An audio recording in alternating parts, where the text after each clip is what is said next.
Okay, I've had this conversation a few times with clients in the last few weeks here in St. Paul and clients in Minneapolis. So maybe I thought you guys could use some of this help too. So here's your therapy advice for living through an emergency and a collective trauma.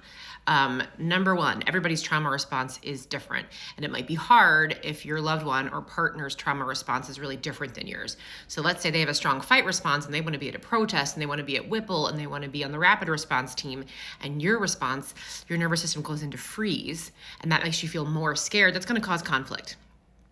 So try and have compassion for each other, that your nervous systems respond in different ways, and that might cause conflict. Second is that no one has done this before. You haven't done this before. We're all learning as we go. So be kind to each other when we're trying to figure this out. Third, the coping skills and tools and things you normally use to regulate are going to be way more limited. There's just going to be less access to things that we normally use to feel good. And the ones that we are able to use aren't going to make us feel great. They might just keep us off the ledge. That's to be expected. We're in an emergency. Next, hypervigilance is hard. Being alert because at any moment a crisis could escalate to a really heightened level, like what happened with Alex Preddy on Saturday. We just don't know when that could happen. So that is hard to sustain. We can't come up with a good long-term strategy for how we're going to get through. We're going to have to do this day by day. So be kind to yourself and each other and others as you're trying to figure out every day what you need and what the community needs. And we call that adaptive functioning instead of prescriptive.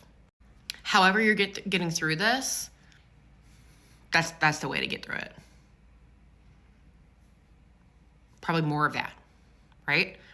If you need some more distraction after doing whatever you've done in the community all day, if you need to talk, if you need to sing, if you need to hug, if you need to walk, if you need to watch something stupid, if you need to eat a bunch of cookies, if this is... You do what you need to do and trust your nervous system, okay? Also, things don't feel normal because they're not normal, and doing normal things feels weird. That is what happens when you're in a really difficult crisis situation.